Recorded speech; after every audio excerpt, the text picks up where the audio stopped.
नमस्कार।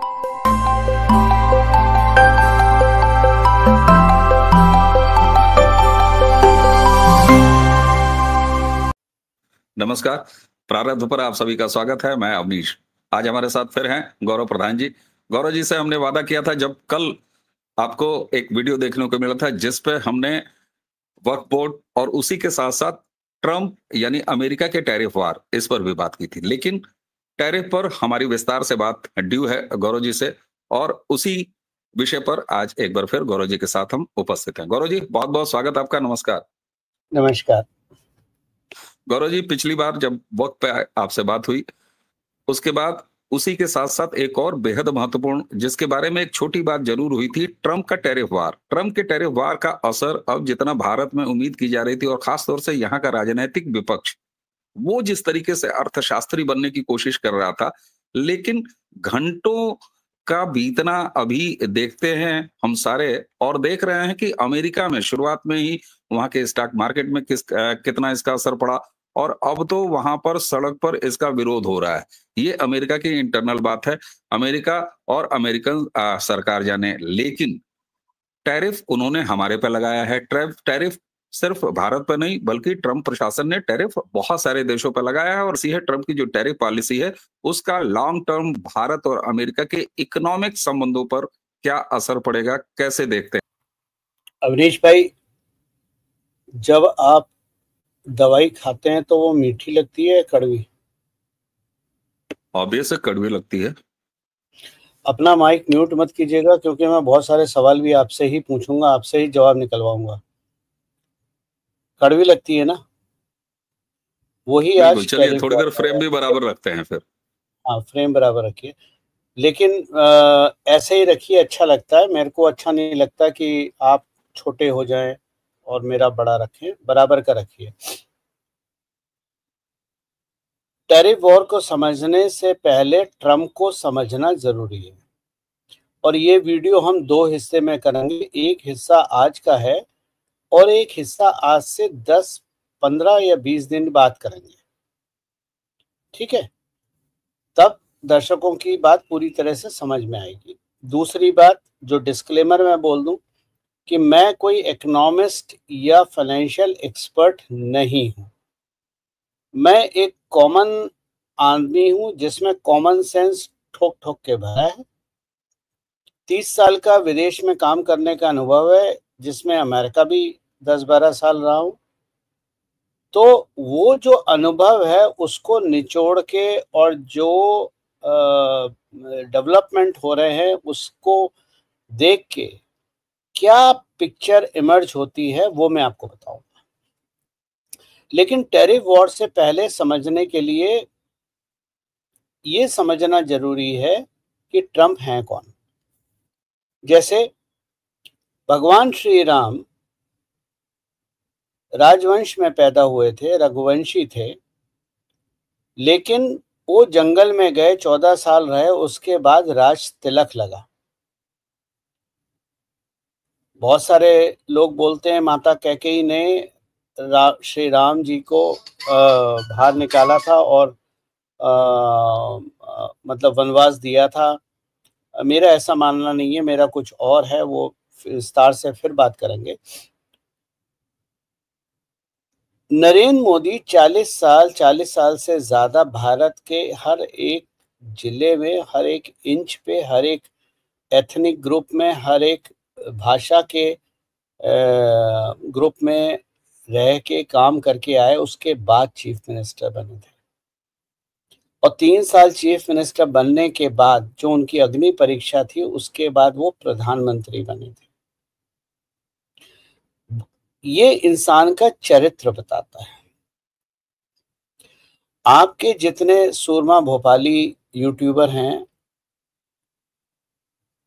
वो पहले दिन से एडवाइस ये देते थे कि मोदी को क्या करना चाहिए, बंदूक उठा के पाकिस्तान पे जाना चाहिए, इत्यादि इत्यादि। और ट्रंप के आने के बाद, जब ट्रंप ने टैरिफ वॉर शुरू करी, ट्रंप ने मेक अमेरिका ग्रेट अगेन शुरू करी, मागा शुरू करा, तो इन लोगों ने मोदी को बोला कि ज्ञान दिया कि देखो ऐसे काम होता है, ट्रंप से कुछ सीखो। नतीजा ये है कि भारत में वक्फ बोर्ड का बिल खत्म हो गया, एक लाश नहीं गिरी, एक जगह दंगे नहीं हुए, लेकिन ट्रम्प की टैरिफ वॉर और जो उन्होंने और काम करे हैं उसमें आज जितने भी ब्लू स्टेट हैं वहां पर प्रदर्शन हो रहा है। ब्लू स्टेट मतलब डेमोक्रेट्स। यानी नरेंद्र मोदी ने अपने अनुभव से सीखा था कि लैंड माइन पे, क्योंकि फील्ड तो लैंड माइन से भरी हुई थी, बारूदी सुरंगों से भरी हुई थी, आप उस पे कैसे नेविगेट करते हैं और जाते हैं। अपना फ्रेम मेरे बराबर रखिए प्रभु, मैं आपको बोल चुका हूं।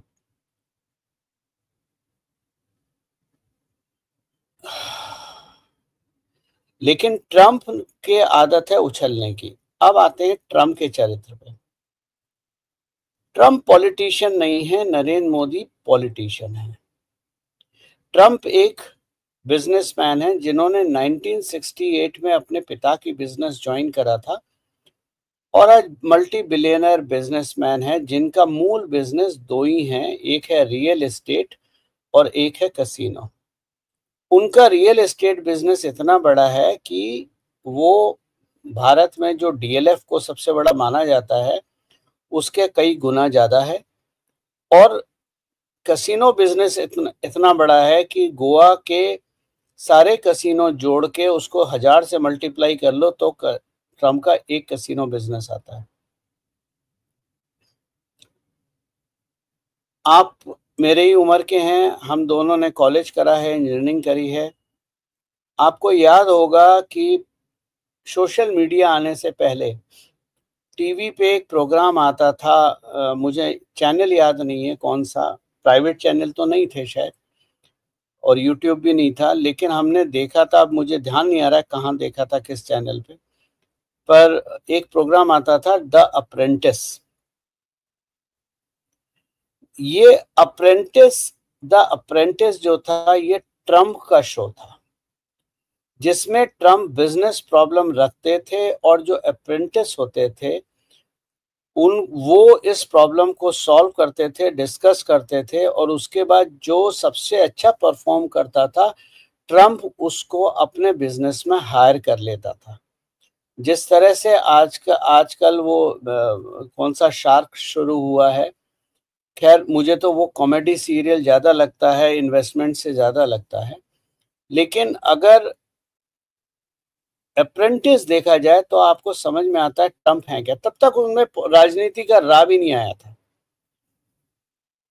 यानी जिस व्यक्ति का इतना व्यापार फैला हुआ है दुनिया भर में और इतने मल्टी बिलियन डॉलर का बिजनेस देखता है, पिता से लेके आगे बढ़ाया है, मल्टी बिलियन पिता के बाद करा है, ये आदमी केवल एक चीज जानता है, ये राजनीति नहीं जानता, ये जानता है बैलेंस शीट।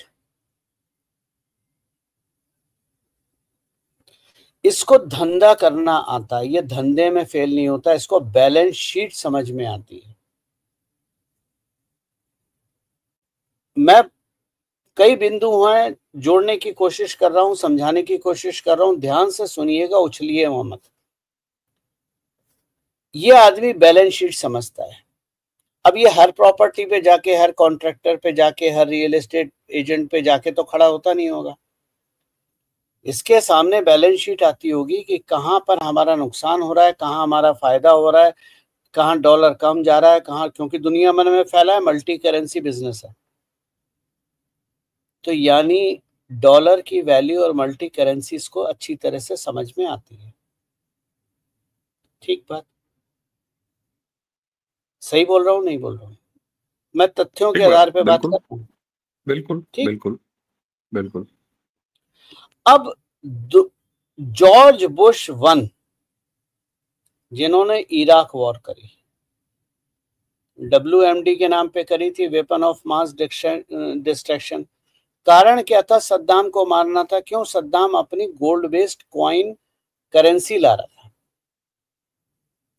फिर मारा गया गद्दाफी लीबिया के, क्यों? लीबिया ने ऑलरेडी अफ्रीका यूनियन में गोल्ड बेस्ड करेंसी लागू करने का ऐलान कर दिया था। यानी दोनों कारणों से डॉलर की डोमिनेंस खत्म होती। आपने दोनों को उड़ा दिया और आपने नाम क्या दिया? आतंकवाद का। क्या आज तक weapon of mass destruction Iraq में या लीबिया में पाए गए? बाद में तो सीआईए ने भी यही बोला था ना, हमें कुछ नहीं मिला। तो आपने तो एक रिजीम उड़ा दी, एक देश को ही उड़ा दिया, खत्म कर दिया। लेकिन जॉर्ज बुश 1 से लेके बाइडेन तक वो जो वॉर का नशा चढ़ा अमेरिका को, अब वॉर का जब नशा चढ़ा और इन नेताओं को, जो कि खास तौर से जो डेमोक्रेट्स हैं, इनको जो कमाई का साधन दिखाई दिया, मल्टी मिलियनर कमाई का साधन, मल्टी मिलियन कमाई का साधन दिखा, इन्होंने वॉर को अडॉप्ट करा, इन्होंने ऑयल को कंट्रोल करा और इन्होंने आर्म्स बनाए। जो बात इस ड्यूरेशन में खत्म हुई वो है अमेरिकन मैन्युफैक्चरिंग। अमेरिका में टिश्यू पेपर, टूथपिक से लेके हर चीज चाइना से आती थी। चाइना हमेशा, एक वर्ड चाइना में एक फ्रेज बोला जाता है, 100 साल पुराना फ्रेज है, 100-150 साल पुराना, चाइना के ऐतिहासिक फ्रेज है। उसमें ये फ्रेज यूज होता है, strangle you with in your own system. तुम्हारे सिस्टम इस्तेमाल करके तुम्ही को हम मारेंगे। आप गूगल कर लीजिए, आपको मिल जाएगा। ये चाइना ने भारत में भी इस्तेमाल करा, लेकिन चाइना ने साइलेंट वे में अमेरिका में करा, धमकी देके नहीं। लेकिन चाइना ने क्या करा? सप्लाई चेन पे फोकस करा और चाइना ने मल्टीपल सप्लाई चेन बनाई अपना माल अमेरिका भेजने के लिए, चाहे वो वियतनाम से भेजे, चाहे फिलीपीन से भेजे, चाहे अफ्रीका से भेजे, चाहे और। चाइना ने इकोनॉमिकली नेशंस को डेब्ट ट्रैप में डाल के अपना माल बनाया। क्यों? ये इसमें कोई दो राय नहीं है कि दुनिया का सबसे बड़ा कंज्यूमर मार्केट अगर कोई है तो वो अमेरिका है। अब अमेरिका कंज्यूमर मार्केट इसलिए है क्योंकि अमेरिका में लोग रिसाइकिल पे विश्वास नहीं करते। उदाहरण दे रहा हूं एक छोटा सा। भाई, आप बनियान पहने होंगे, उसमें 2 छेद निकल आएंगे, तो वो आपके डेस्क और आपका लैपटॉप कंप्यूटर साफ करेगी।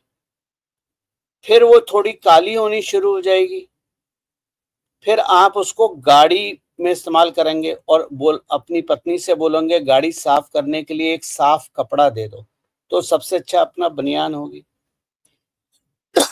गाड़ी साफ करते करते वो बनियान आपके जूते साफ करने पे आ जाएगी, और जब उसके सारे धागे निकल चुके होंगे, आपके हाथ में भी नहीं आएंगे, तब आप फेंकेंगे। ये है भारत का रिसाइकिल फ्रेज।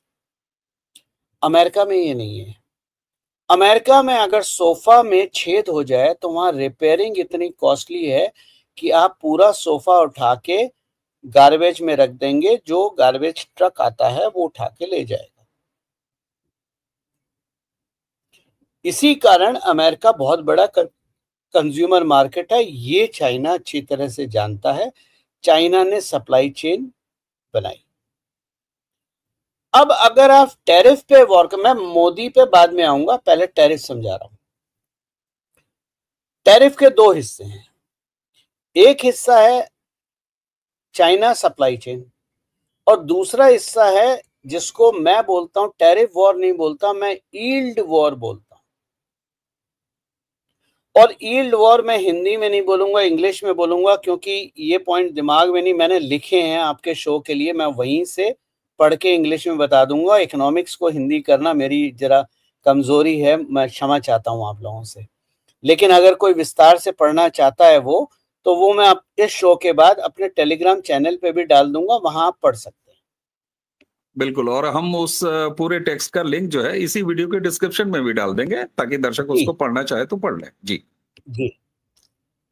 तो जो ट्रम्प बेवकूफ नहीं है, जैसे मैंने बोला, वो बैलेंस शीट का बंदा है, वो पॉलिटिक्स नहीं है, वो बैलेंस शीट का, पॉलिटिक्स उसकी वीकनेस है। इंपल्सिव है, पहले टर्म में आते ही मार काट, मीडिया को सबसे पहले उन्होंने उठाया, मीडिया ने उठा के बाहर फेंकवा दिया। मीडिया कौन कंट्रोल करता है? मिडिल ईस्ट कंट्रोल करता है, चाइना कंट्रोल करता है। लेकिन कॉन्ट्रडिक्टरी अगर आप देख लें पॉलिटिकल मैच्योरिटी, तो नरेंद्र मोदी प्रधानमंत्री बनने के बाद जब ये हुआ कि मीडिया को कंट्रोल करो, तो नरेंद्र मोदी का बड़ा सिंपल वक्तव्य था, मीडिया के किसी भी व्यक्ति को कंट्रोल नहीं करना है, चुप नहीं करना है, जो बोलना है बोलते रहे। और मोदी ने अपना कम्युनिकेशन डायरेक्टली लोगों के साथ शुरू करा, चाहे वो फेसबुक के माध्यम से हो, यूट्यूब के माध्यम से हो, या मन की बात से हो, या ट्विटर से हो। ट्रम्प को ये चीज समझ में नहीं आई, क्योंकि वो पॉलिटिकल मैच्योरिटी ट्रम्प में नहीं है। अब आते हैं टैरिफ वॉर पे। ट्रम्प की सारी कोशिश जो है वो अमेरिका की मैन्युफैक्चरिंग को वापस पटरी पे लाना है। लेकिन मैन्युफैक्चरिंग पटरी पे लाने के लिए दो कंपोनेंट होते हैं जो मेरी समझ में आते हैं। पहला पैसा और दूसरा स्किल। और स्किल जब मैं बोलता हूं तो उसमें कॉस्ट ऑफ स्किल बहुत इंपॉर्टेंट है। जो लोग ये शो अमेरिका में बैठ के देख रहे हैं वो ये जानते हैं कि किसी भी चीज को अमेरिका में रिपेयर करना 4-5 गुना ज्यादा महंगा होता है एज कंपेयर टू नया खरीदना। इसीलिए मतलब अगर मेरा फोन खराब हो जाए तो आप, आउट ऑफ वारंटी फोन है, फोन खराब हो जाए, आप किसी भी लोकल मार्केट में जाएंगे, फोन ठीक करने वाले आपके 1000-1200 रुपए ज्यादा से ज्यादा में फोन सही कर देंगे। अगर मेजर फॉल्ट नहीं है, ग्लास टूट गया 2-2,500 का ग्लास पड़ जाएगा। अमेरिका में नहीं है, वो फेंक देते हैं, दूसरा लेते हैं। इसीलिए वो कंज्यूमर मार्केट बड़ा है। अमेरिका में पॉपुलेशन 300 मिलियन की है, लेकिन कंज्यूमर मार्केट बड़ा है क्योंकि वहां रिपेयर वर्ड नहीं यूज होता है, वहां रिप्लेस वर्ड यूज होता है। तो ट्रंप ने, अब आप मैन्युफैक्चरिंग कैसे करेंगे? यहां पॉजिटिव भी है, नेगेटिव भी है। पहले पॉजिटिव की बात कर लेते हैं। आप टैरिफ वॉर की लिस्ट उठाइए, जहां जिस कंट्री में टैरिफ लगा है, आपको देखने को मिलेगा मूलतः, मैं 100% नहीं, 80% ज्यादा टैरिफ उन कंट्रियों पे है जहां पर चाइना का कंट्रोल है और चाइना की मैन्युफैक्चरिंग है। भारत 26% करा है। यानी ट्रम्प क्या कर रहे हैं? जब आप इस चीज को एनालाइज, क्योंकि सारी स्टोरी वो टैरिफ रेट्स पे है, आप जब टैरिफ रेट्स पढ़ना शुरू करेंगे तब आपको समझ में आएगा कि बहुत केयरफुली ट्रम्प चाइना की जो सप्लाई चेन है उसको खत्म कर रहा है। भारत का फायदा क्या है? ट्रम्प ने जब टैरिफ की बात करी और डायरेक्टली इनडायरेक्टली बोला कि चाइना को भी टैरिफ देंगे और हाई टैरिफ करना पड़ेगा, आपने एक पॉलिटिकल गेम नहीं देखा होते हुए मीडिया पे, या ध्यान नहीं गया। चाइना भारत की तारीफ करने लगा, भारतीय पर्वों की, भारतीय डांस की, कल्चर की, जॉइंट परफॉर्मेंस की, कल्चर में जॉइंट परफॉर्मेंस की। क्यों? टैरिफ के बात होते ही क्यों हुई? ये बात जनवरी में हो जाती, ये बात 20 फरवरी से पहले हो जाती। ये पिछले 1 महीने में क्या हुआ चाइना को? गेम क्या है? चाइना भारत में इन्वेस्ट करेगा, चाइना ओन नहीं करेगा। चाइना इन्वेस्ट करेगा। भारत की फैक्ट्रियां मेक इन इंडिया प्रोडक्ट बनाएंगी। वो 26% टैरिफ पे अमेरिका जाएगा। चाइना का जो 34 और 36% है, वहां 10% तो बचा लिया, कंपिटिटिव हो गया आप। इसलिए चाइना को भारतीय लोक संगीत और कल्चर पिछले 1 महीने से पसंद आना शुरू हो गया है। और आपने चाइना के विदेश मंत्री और चाइना के स्पोक्स पर्सन के बहुत सारे न्यूज आर्टिकल देखे होंगे। अब अमेरिका की प्रॉब्लम, नेगेटिव पॉइंट क्या है? नेगेटिव पॉइंट ये है कि अमेरिका में जो स्किल है वो बहुत एक्सपेंसिव है, क्योंकि वहां के लेबर लॉज स्ट्रिक्ट हैं, मिनिमम वेजेस हैं।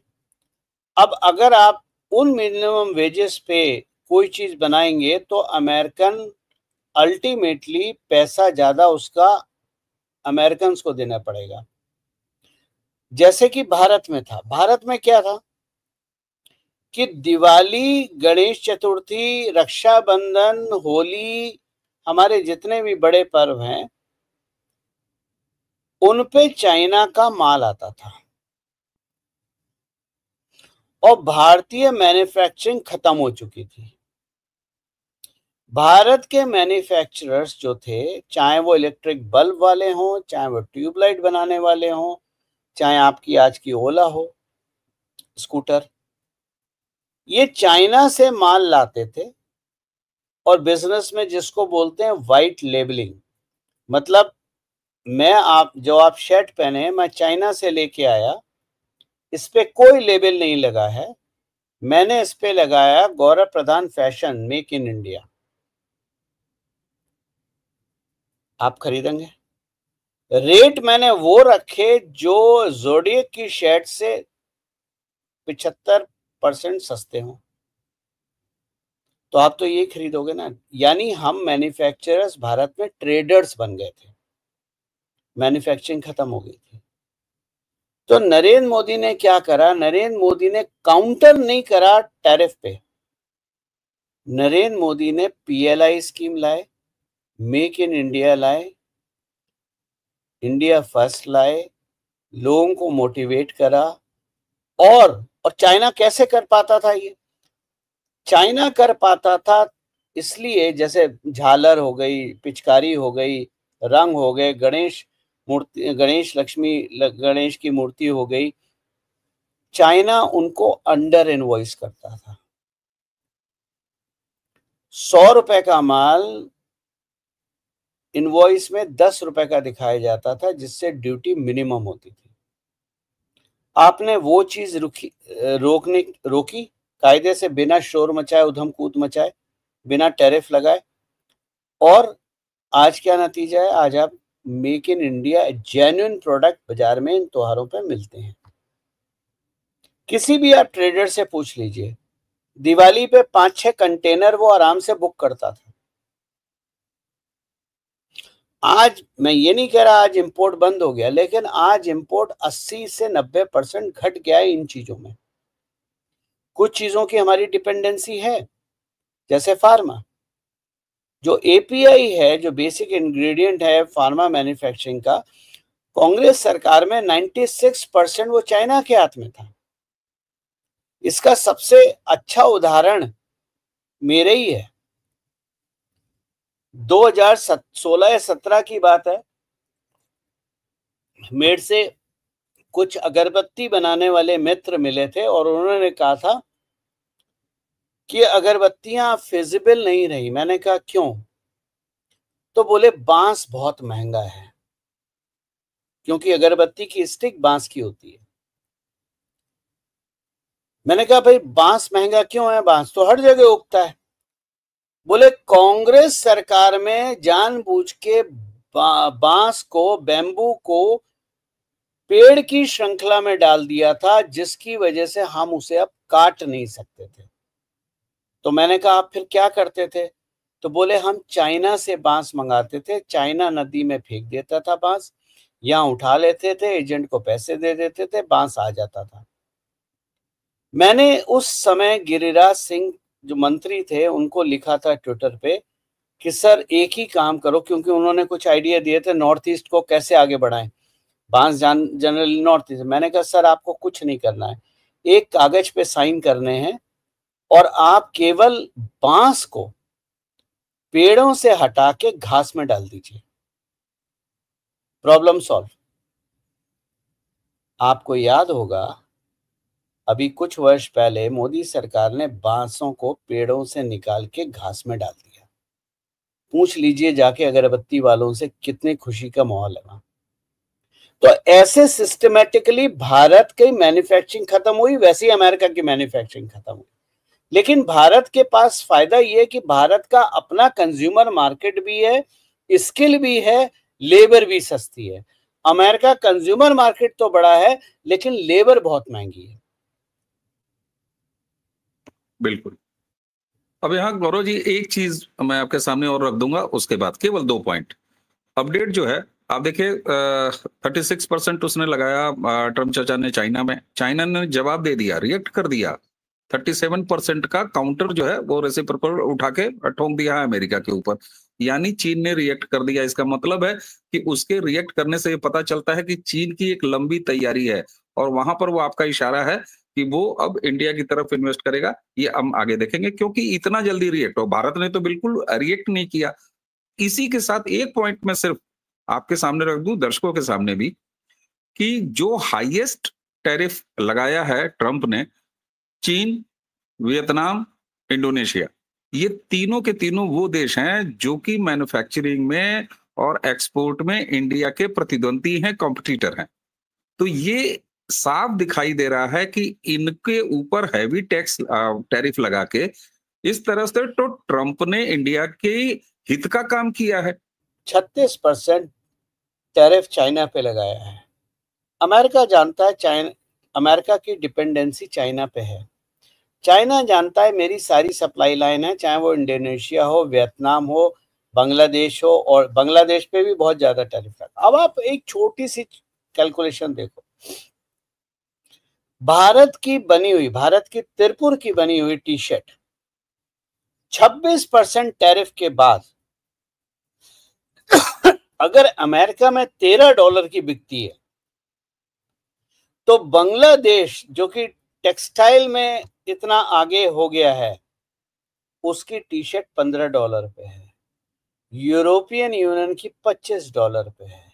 वियतनाम और इंडोनेशिया की $18 पे। फायदा किसका हुआ 26% पे? भारत का इंडिया का हुआ। हुआ। मैं वाह, इसीलिए तो मैंने वो पॉइंट रखे कि ये अब मदद कर रहा है टैरिफ लगा के इंडिया की, कि किया क्या है। आपको याद होगा ट्रंप के राष्ट्रपति बनने के बाद ट्रंप ने सबसे पहले क्या कहा था? मोदी जी को अमेरिका इनवाइट करा था कि आइए बात करनी है। किसी और देश को बोला क्या? शी जिनपिंग के लिए बोलते रहे, चाइना के लिए बोलते रहे, oh China is a great country, China is a friend, लेकिन बुलाया? पुतिन को बुलाया? यूरोपियन यूनियन से किसी को बुलाया? यूके से बुलाया? कनाडा से बुलाया? नहीं बुलाया ना, केवल भारत को बुलाया ना। तो इन दोनों बिजनेसमैन में कुछ तो सेटिंग चल रही है भाई। तो ट्रेड डील होगी नहीं, ट्रेड डील हो चुकी है, वो डॉक्यूमेंट साइन नहीं हुआ है, अंडरस्टैंडिंग है। आपको लगता है कि नरेंद्र मोदी को नहीं पता कि 26% टैरिफ आ रहा है? टैरिफ पे बात कर रहे हैं। टैरिफ क्या होता है? टैरिफ टैक्स होता है, ठीक है। हमें अपने देश के व्यापारियों को अब मैन्युफैक्चरिंग को प्रोटेक्ट करने के लिए जो बाहर से एंटी डंपिंग होती है गुड्स की, उस पे हमें टैक्स लगाना पड़ता है, ताकि यहाँ के लोगों की मैन्युफैक्चरिंग और उससे जुड़ी हुई नौकरियां और उससे जुड़ी हुई इनडायरेक्ट एम्प्लॉयमेंट बचे। तो ट्रंप अगर अमेरिका के लिए कर रहा है तो गलत क्या है? प्रॉब्लम बस एक ही है, और कोई प्रॉब्लम नहीं है। प्रॉब्लम एक है कि अमेरिका में स्किल एक्सपेंसिव है। जब अमेरिका में स्किल एक्सपेंसिव है तो अमेरिका में मैन्युफैक्चरिंग एक्सपेंसिव होगी। स्टील यूके में बंद हो चुकी है, स्टील का प्रोडक्शन चाइना पे 30% टैरिफ लगा हुआ है, भारत की स्टील जाएगी 26% टैरिफ पे। अब अगर अमेरिका की स्टील बन के गाड़ियां बनती हैं अमेरिका में, मान लीजिए टोयोटा अपना प्लांट लगाता है, टाटा महिंद्रा अपना प्लांट लगा लेते हैं, ठीक है, ये वो भी चाहता है, हम मेक इन इंडिया बोलते हैं, वो मेक इन अमेरिका बोलता है, फर्क क्या है, बात तो यहीं से है। तो स्टील कहां से आएगा?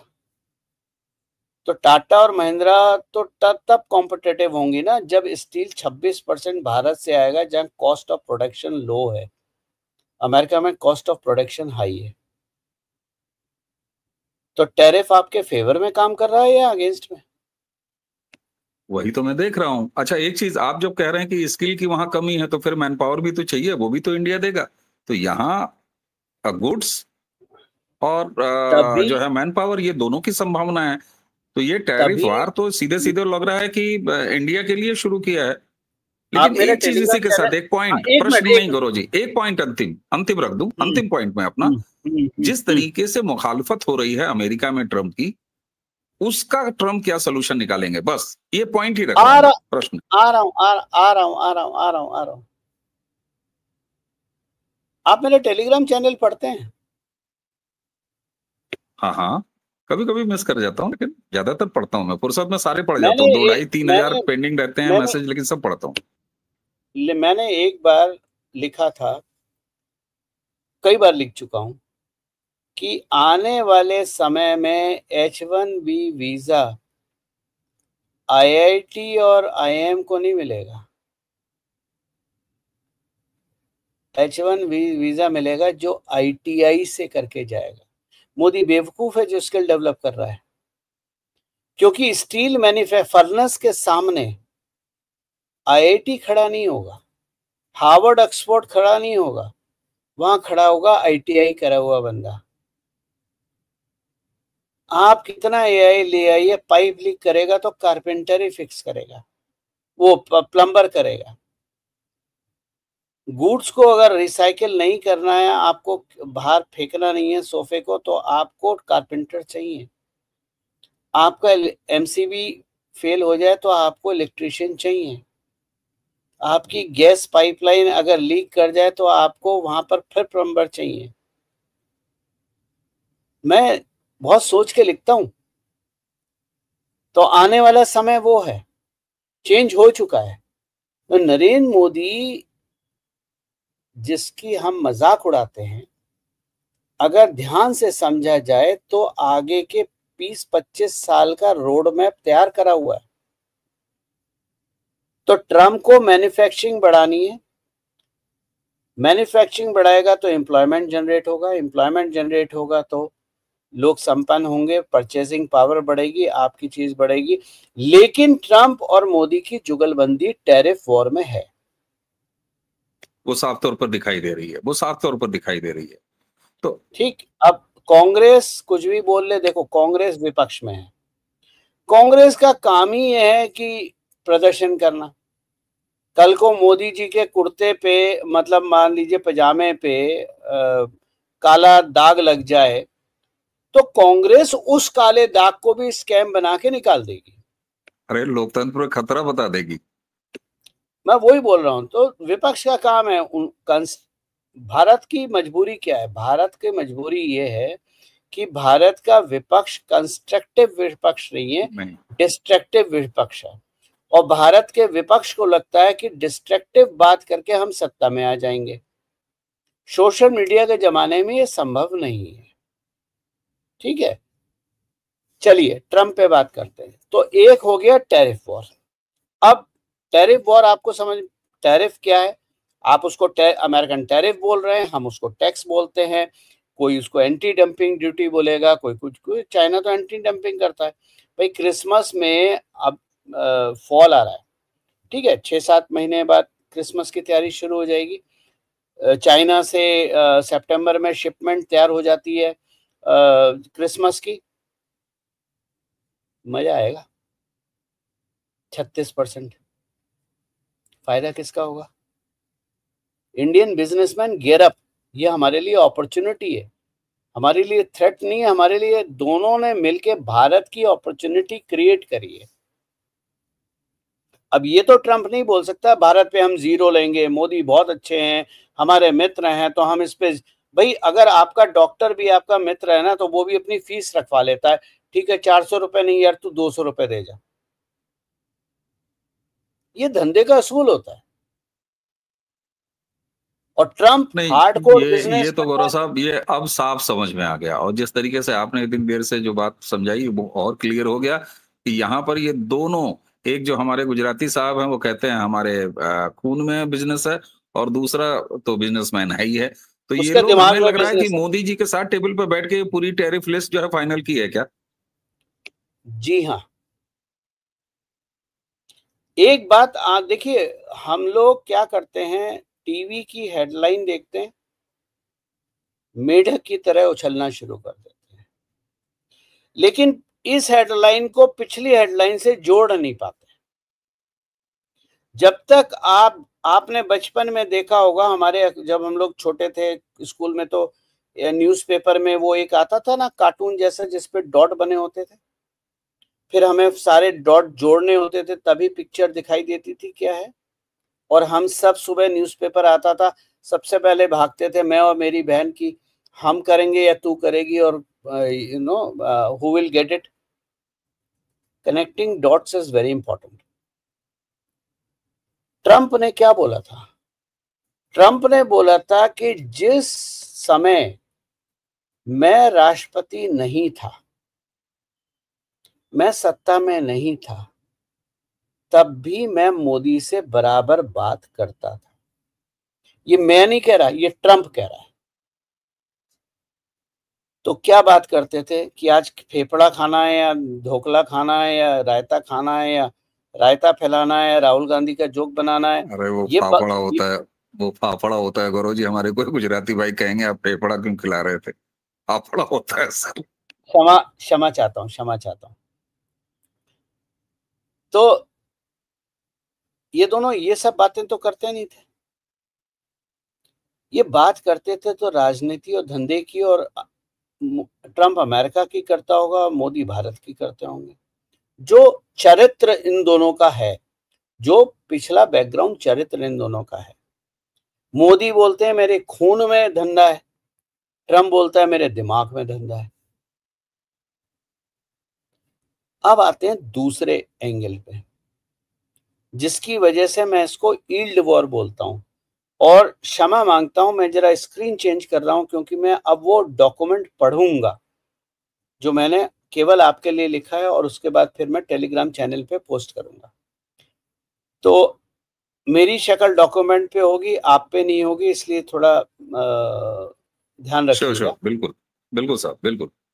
आज चैलेंज क्या है अमेरिका के आगे, ट्रंप के आगे एज ए गवर्नमेंट चैलेंज क्या है? ट्रंप के आगे सबसे बड़ा चैलेंज है $36 ट्रिलियन का डेट, जिसकी यील्ड लगभग 4.1% है। यानी जो इंटरेस्ट ट्रंप को पे करना है एज ए गवर्नमेंट, जो कि लगभग 7 ट्रिलियन के आसपास आता है। अब इंटरेस्ट पे करने के लिए क्या, मुझे अगर मैंने लोन लिया है, मुझे अपनी गाड़ी का ईएमआई पे करनी है, और मेरे खर्चे बढ़े हुए हैं, मेरी इनकम कम हो गई है, तो मैं क्या करूंगा? खर्चे काटूंगा। सबसे पहले मैं अपने खर्चे काटूंगा। भाई मैं 1,000 रुपए की सिगार नहीं पीऊंगा, मैं 2 रुपए की बीड़ी पी लूंगा। खर्चा कटाना मेरा, करेक्ट। फिर मैं क्या करूंगा? मैं सबसे पहले अपने पत्नी के खर्चे कम करवाने की कोशिश करूंगा, फिर मैं अपनी माँ को बोलूंगा, फिर मैं अपने बेटे को बोलूंगा अंत में, और एज ए परिवार मैं अपने खर्चे कम करूंगा। क्यों? क्योंकि वो ईएमआई मुझे ऑनर करनी है। वो ईएमआई अगर ऑनर नहीं करूंगा तो मेरी गाड़ी बैंक उठा लेगा, औने पौने दाम पे बैंक बेचेगा, अपना पैसा निकालेगा, और अगर कुछ बचा हुआ रह गया तो वो हमें दे देगा। यही होता है ना। तो ट्रम्प को 36 ट्रिलियन डॉलर मैनेज करने हैं। तो सॉरी यार, वो डॉक्यूमेंट कहीं हिल गया, मैं आपको बाद में मैं उसको डाल दूंगा। मेरे को 1 सेकंड दो यार, वो मेरी फाइल कहाँ गई? नहीं, हम उसको पूरा उठा के डिस्क्रिप्शन में ही डाल देंगे, कोई इशू नहीं है। हम उसके क्रक्स चाहे तो डिस्कस कर सकते हैं, और बाकी सारी चीज डॉक्यूमेंट हम आपसे हाँ, लेके उसका तो लिंक इस पे डाल देंगे। मैं क्रक्स की बात कर रहा हूँ। तो आपको 60 ट्रिलियन डॉलर का इंटरेस्ट पेमेंट करना है। अब आपने क्या करा, जो हम बात कर रहे हैं रिसेशन की, ये फुल रिसेशन नहीं होगा, ये स्लो रिसेशन होगा, और ये इंजीनियर्ड रिसेशन है। ये रिसेशन डायरेक्टली ग्रोथ और उससे लिंक नहीं है, ये इंजीनियर्ड है। इंजीनियर्ड कब करेंगे? जब आप स्टॉक गिराएंगे। लेकिन आप एक तरफ स्टॉक गिरा रहे हैं, लेकिन अगर आप टैरिफ में देखें, टैरिफ की लिस्ट में, तो गोल्ड और सिल्वर पे टैरिफ नहीं है, यानी आप अपना एसेट बेस बढ़ा रहे हैं। जब आप स्लो रिसेशन पे आएंगे तो आप स्लो ग्रोथ पे आएंगे। जब स्लो ग्रोथ पे आएंगे तो इन्फ्लेशन कम होगा। जब इन्फ्लेशन कम होगा, डॉलर डिवैल्यू होगा, तो आपका इंटरेस्ट पेमेंट भी कम हो जाएगा। आप भी एमबीए हैं, इतनी बात तो आप भी समझते हैं। और उसके बाद जब आपका ये कमिटमेंट पूरा हो जाएगा, जो आपके सिर पे है, जो आपको आपकी वजह से नहीं है, बल्कि बाइडेन आपको देके गए, क्योंकि उन्होंने नोट छापे थे, उन्होंने नोट छापे थे, करेक्ट। तो आने वाले समय में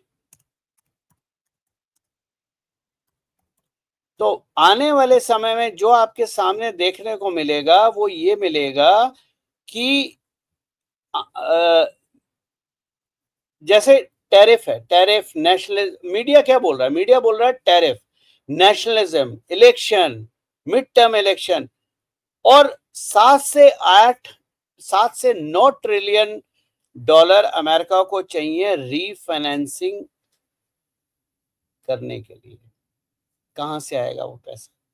तो आपने वो डिपार्टमेंट बनाया जो आपने एलन मस्क को दिया कि जहां जहां वेस्टेज है वहां से वेस्टेज खत्म करो। वहां से 2 से 3 ट्रिलियन डॉलर निकल रहा है। फिर आपने $5 बिलियन पे रेजिडेंसी बेचनी शुरू करी। वहां से आपको 500-600 बिलियन मिल जाएगा, क्योंकि दुनिया में बहुत सारे ऐसे मूर्ख हैं जो आज $5 ट्रिलियन देके भी अमेरिका में भीख मांगना ज्यादा पसंद करेंगे रादर देन भारत में खड़े होके स्टॉल लगाने में।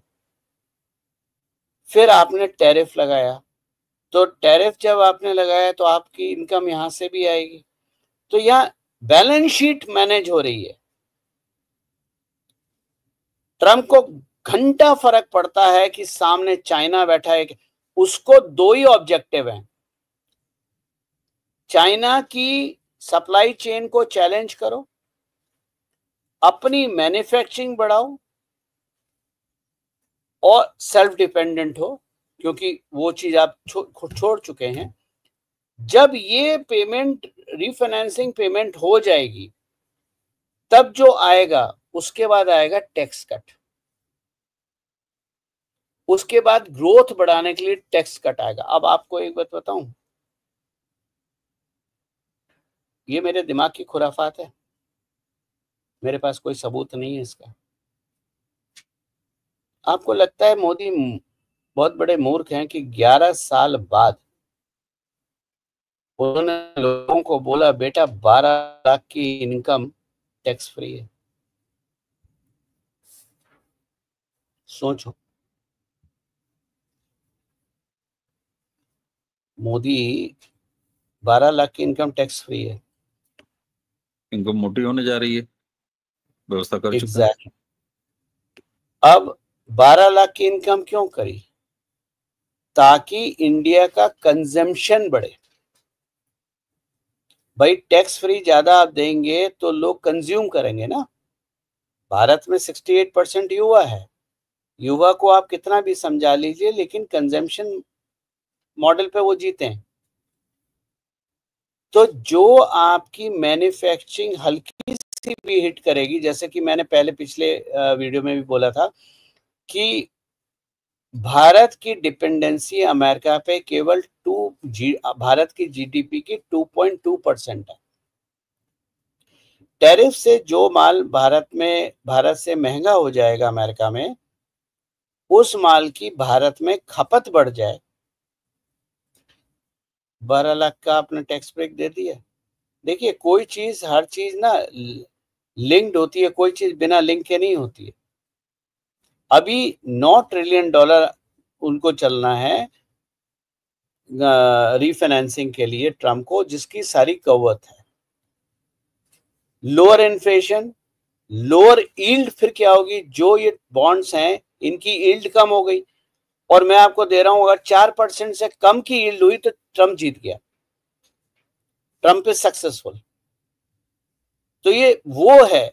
तो लो इन्फ्लेशन, लोअर यील्ड, जब इन्फ्लेशन लो होता है और यील्ड लो होती है तो उसके बाद क्या होता है, जो डेब्ट है वो सस्ता हो जाता है।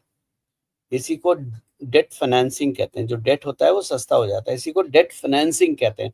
जैसे बहुत सारे लोग हैं हमारे ट्विटर पे, बड़े बड़े सेलिब्रिटी, आजकल फाइनेंस और इकोनॉमी पे बहुत बोलते हैं, ज्ञान देते हैं नरेंद्र मोदी को और सबको, और मुझे तो खैर गालियां मिलती हैं। 1993 में, आप मेरे इस समय के एमबीए वाले हैं, जब डेट फाइनेंसिंग भारत में नहीं थी ना,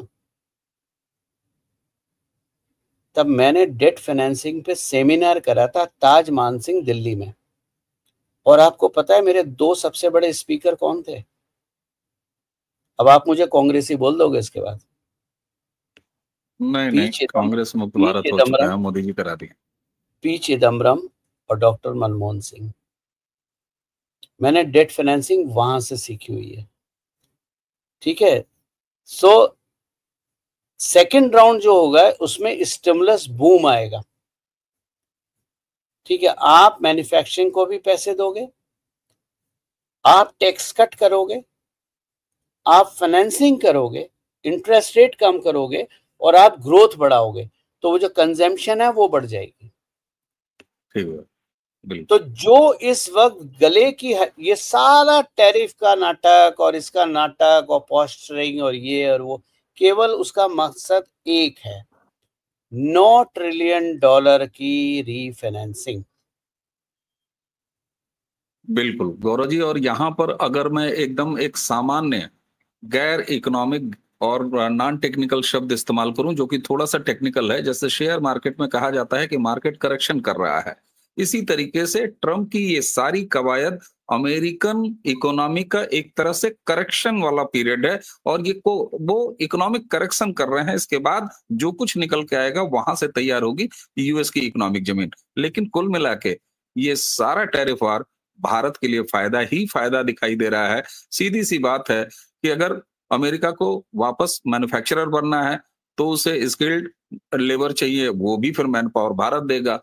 और जो अगर अमेरिका को कंजम्पशन के लेवल पर जरूरत है तो एक मैन्युफैक्चरिंग हब के रूप में उभरता भारत, जो कि कम से कम चाइना और इंडोनेशिया और इनके मुकाबले जो कंपटीटर्स हैं उनके मुकाबले कम टैरिफ के लिहाज से तुरंत, यानी कि शॉर्ट टर्म में भी भारत का फायदा, लॉन्ग टर्म में भी भारत का फायदा, क्योंकि सबसे कम अपने कंपटीटर से टैरिफ अमेरिका द्वारा लगाया गया है भारत के ऊपर। देखिए, अगर 10 साल की यील्ड, जो चीज देखने वाली होगी समय के हिसाब से, अगर 10 साल की यील्ड 4% से कम है तो स्ट्रैटेजी काम कर रही है। बिल्कुल काम और कर रही है जी। रहा सवाल रिसेशन का, तो रिसेशन वो नहीं है जो इकोनॉमी इंजेक्ट करती है, बल्कि यहाँ पर एक engineered recession, engineered, programmed, planned recession है। इसी को मैंने वो करेक्शन का नाम दिया, ताकि इकोनॉमिक करेक्शन एक तरह से पूरे अमेरिकन इकोनॉमी का। अपने मेरे बहुत सारे दर्शक सुनने वाले महिलाएं भी हैं और विद्यार्थी भी होते हैं, और बहुत सारे गांव के लोग भी हमारा चैनल सुनते हैं, लेकिन रिसेशन वर्ड समझ में नहीं आता, उसको इंजीनियर्ड रिसेशन क्या है, मैं आपको उसको छोटा, इंजीनियर्ड रिसेशन ये है कि जब आपके पेट में कब्ज हो जाए, ठीक, तो आप 2 सब्जी, दाल, चावल, रोटी, सलाद, अचार नहीं खाते। आप क्या करते हो, खिचड़ी बनाते हो, ठीक है, ताकि वो कब्ज ठीक हो जाए, ताकि पेट की जो इंजीनियरिंग है उस पे लोड कम पड़े, जो फूड डाइजेस्ट नहीं हुआ है वो डाइजेस्ट होके बाहर निकल जाए, पेट साफ हो जाए, उसके बाद आप वापस डाइट पे आओ। दूसरा समझ लो कि आज मंगलवार है, दुकानें बंद हैं, सब्जी नहीं आ सकती है, तो भाई एक काम करते हैं, आज एक टाइम खाना खाएंगे। वो होता है इंजीनियर्ड रिसेशन। एक्चुअल रिसेशन क्या है कि आपकी इनकम ही नहीं हो रही है, तो आपको मजबूरी में, पेट की कोई प्रॉब्लम नहीं है, लेकिन आपको मजबूरी में एक ही टाइम खाना खाना है। वो होता बिल्कुल है गौरव, वो होता है बिल्कुल नेचुरल गौरव जी। हेल्थ। और बिल्कुल, और आपके इस उदाहरण को मैं जो समझ पाया हूँ कि सीधी सी बात है भैया, कि यहाँ पर समस्या पेट की नहीं है, यानी अमेरिका के पेट की समस्या नहीं है, जेब की समस्या है। तो अमेरिका अपने जेब की समस्या वो दुरुस्त कर रहा है, ताकि सारी चीजें उसकी दुरुस्त हो जाए। गौरव जी, मुझे लगता है कि अमेरिका द्वारा शुरू किया गया टैरिफ, जिसको कि लोग वार कह रहे हैं, वो अब हमारे लिए तो टैरिफ वार जैसी कोई बात ही नहीं रही। ये तो मुझे लग रहा है कि वार को भारत के संदर्भ में टैरिफ यार, अमेरिका का टैरिफ यार उसमें जोड़ देना चाहिए। ये कम से कम भारत के लिए वार नहीं है, जो कुछ भी हमने पिछले 52 मिनट से आपसे जाना है, सुना है। इसीलिए इस विषय को पिछले वीडियो में हमने थोड़ा-सा बतियाया था और इसमें डिटेल से बात किया। जी, जी। इस वीडियो का दूसरा हिस्सा, जैसे मैंने कहा था, वो हम 10 दिन 15 दिन बाद करेंगे। तब तक पिक्चर बहुत क्लियर हो जाएगी, क्योंकि 10 अप्रैल की डेट है, उसके बाद कुछ टिगर ऑफ होगा, तो वो पिक्चर क्लियर हो जाएगी हम कितने सही थे या कितने गलत थे, या कितने हमारी सोच जो सरल सोच है, क्योंकि हम सरल सोच की बात करते हैं। दूसरी बात, पिछले वीडियो में हमारा मेन वीडियो था वक्फ एक्ट के ऊपर, लेकिन हमने 1-2 मिनट का कैप्सूल उसमें ऐड कर दिया था टैरिफ पे। बिल्कुल आज ठीक बात। हमारा मेन वीडियो है टैरिफ पे, लेकिन आज हम आधे सेकंड का एक मिनट का कैप्सूल ऐड कर देते हैं उसमें, इस वीडियो में वक्फ पे। और वो इसलिए ऐड कर रहा हूँ क्योंकि कल जब मैंने वक्फ एक्ट पूरा पढ़ा, जिसको अब उम्मीद एक्ट कहते हैं, तो मेरे पैरों के नीचे से जमीन खिसक गई। जमीन इसलिए खिसक गई कि नरेंद्र मोदी जी ने कितनी चालाकी से, बिना कोई आवाज करे हुए, बिना कोई टंटा शंटा करे हुए, बिना किसी भाजपा के मंत्री नेता, सड़क छाप हो या एमपी हो या एमएलए हो, किसी के मुंह से बुलवाए हुए एक काम बहुत बड़ा कर दिया, और जो विपक्ष को समझ भी नहीं आया, बड़े बड़े धुरंधरों को समझ में नहीं आया। नरेंद्र मोदी ने प्लेस ऑफ वर्शिप एक्ट की वैधता खत्म कर दी। गौरव जी, अब अब इसके आगे, गौरव जी इसके आगे मैं आपको रोक रहा हूँ। ट्रम्प के टैरिफ पर 15 दिन बाद, 10 दिन बाद जब उसका एक इफेक्ट आएगा, आपने कहा, वो वीडियो हम तब करेंगे।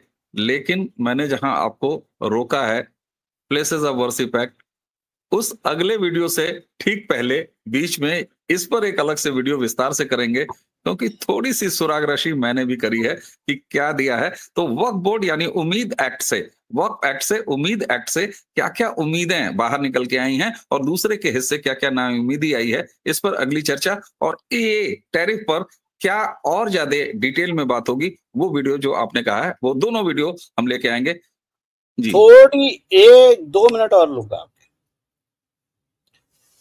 भारत में क्या आया, इंडिया फर्स्ट। अमेरिका में क्या आया बाद में, अमेरिका फर्स्ट। भारत में पहले क्या आया, मेक इन इंडिया। अमेरिका में बाद में क्या आया, make America great again, America first, make in America. अगर अभी भी आपको समझ में नहीं आ रहा कि ये 2 बिजनेसमैन टेलीफोन पे बैठ के क्या बात करते थे, तो भाई साहब आपको कोई नहीं समझा सकता। नहीं और सर, एक तीसरी चीज। आज ट्रम्प के लिए प्रदर्शन हो रहे हैं। आज आपको समझ में आ जाना चाहिए कि नरेंद्र मोदी ने ये लैंडमाइन से भरी हुई 11 साल कैसे निकाले हैं। तो जो हिंदू नरेंद्र मोदी का मजाक बनाते हैं, सबका साथ सबका विकास, एक हाथ में कंप्यूटर एक हाथ में कुरान और दुनिया भर के, उनको आज समझ में आ जाना चाहिए कि अगर उनकी सुनवाई करके नरेंद्र मोदी छत पे खड़े होके युद्ध करना शुरू कर देते ट्रम्प की तरह, तो एक टर्म तो बहुत दूर की बात रही, नरेंद्र मोदी 1 साल में भी बाहर फेंक दिए जाते। बिल्कुल बिल्कुल। अब आपको हमने आपके साथ एक वीडियो करा था, अब आपको याद आ रही है वो केरोसिन वाली बात? बिल्कुल सर, बिल्कुल साहब, बिल्कुल। ये बात निश्चित तौर पर है और ये दिखाई भी दे रहा है और धीरे धीरे मुझे लगता है कि अब लोगों को समझ में भी आ रहा है। 2 वीडियो की हम आपसे हाँ बिल्कुल ये रिक्वेस्ट करेंगे। एक तो यही कि प्लेसेस ऑफ वर्शिप एक्ट कैसे न्यूट्रलाइज हुआ है, कई सारी चीजें न्यूट्रलाइज हुआ है। हमने पिछले वीडियो में कहा कैसे गजवा हिंद न्यूट्रलाइज हो गया, कैसे मुस्लिम वोट बैंक न्यूट्रलाइज हो गया, लेकिन प्लेसेस ऑफ वर्शिप एक्ट कैसे न्यूट्रलाइज हुआ, इस पर हम अगली बात करेंगे। और इस टैरिफ का नेक्स्ट आपने एपिसोड हम आगे आपने लेके आएंगे एज यू सेड जी। आपने 2 एपिसोड का यहाँ पर व्याख्यान कर दिया। नहीं वो तो ले लिया, अब वो तो ले नहीं लिया। नहीं वो ले लिया। अब मुझे अभी इस के बाद अपने ऑफिस को फोन करना होगा और बोलना होगा, भाई मेरा कश्मीर का ट्रिप प्लान करो 10-15 दिन का, अवनीश जी से दूर भागना है। जो सिग्नल ही नहीं होगा तो कर लियो वीडियो। नहीं कोई बात नहीं, फिर अपन आप मेरा भी प्लान करवा दीजिए, हम बैठ के पॉडकास्ट करेंगे एक दूसरे आमने सामने। ये भी एक बात और दिमाग में आती है जो मैंने कल रात को लिखी थी। हम हिंदुओं में पता है प्रॉब्लम क्या है, और मैं जब हिंदू बोल रहा हूं तो मैं सभी हिंदुओं की बात नहीं कर रहा हूं, मैं खास तौर से उन हिंदुओं की बात कर रहा हूं जो यूट्यूब ट्विटर इत्यादि पे बैठ के मोदी को ज्ञान देते हैं। आपने रामायण पढ़ी होगी, आपने महाभारत पढ़ी होगी, पर मैं दावे के साथ कह सकता हूं 99% लोगों ने ना रामायण समझी होगी ना रामायण महाभारत समझी होगी। अगर आप दोनों काव्य उठा के देखें तो भगवान श्री राम और भगवान श्री कृष्ण ने अपने विरोधियों को मिले हुए वरदान को कभी भी चैलेंज नहीं किया। कर्ण को वरदान था, शक्ति मिली थी उसे। शक्ति किस लिए रखी थी? अर्जुन के लिए रखी थी। भगवान कृष्ण सर्व संपन्न है, उन्होंने शक्ति को चैलेंज नहीं करा, उन्होंने घटोत्कच को आगे खड़ा करा। अश्वत्थामा ने जब ब्रह्मास्त्र चलाया तो भगवान कृष्ण सर्वशक्तिशाली हैं, ब्रह्मास्त्र को रोक सकते थे लेकिन नहीं रोका, उन्होंने सबको बोला जमीन पे लेट जाओ। यानी अगर इन 2 चीजों से हम एक बात समझते हैं और सीखना चाहते हैं तो ये है, कभी भी किसी को भी मिले हुए वरदान को चैलेंज मत करो। मीडिया को एक वरदान मिला हुआ है कि लोग उसे सुनते हैं। नरेंद्र मोदी ने चैलेंज नहीं किया, आज वो जीत रहे हैं। ट्रंप ने चैलेंज कर दिया, आज वो प्रदर्शन हो रहे हैं और मीडिया की वजह से एकदम जा चुके हैं। ये चीजें पॉलिटिकल मैच्योरिटी है जो आप रामायण और महाभारत से सीख सकते हैं, केवल पॉलिटिक्स के लिए भी नहीं, अपने जीवन कार्य में, अपने प्रोफेशनल लाइफ में। बिल्कुल बिल्कुल साहब, वो साफ साफ दिखाई दे रहा है। जो पॉलिटिकल मेच्योरिटी और मेच्योरिटी की आप बात कर रहे हैं, दोनों की प्रेफरेंसेस और टेस्ट की अलग होने की बात कर रहे हैं, दोनों की जो अपने अपने तरीके हैं, जो फिलॉसफी है उसकी बात कर रहे हैं। बड़ी डिटेल में बात हुई। 2 वीडियो जिस तरीके से है उनको भी हम करेंगे। और आज आपने हमें इतना विस्तार से बताने के लिए समय निकाला गौरव जी, इसके लिए आपका बहुत बहुत धन्यवाद। और दर्शकों, पिछला वीडियो भी देखिएगा, अगले दोनों वीडियो की भी प्रतीक्षा कीजिएगा। गौरव जी को धन्यवाद देते हैं और आप सभी को अब करते हैं प्रणाम। नमस्कार।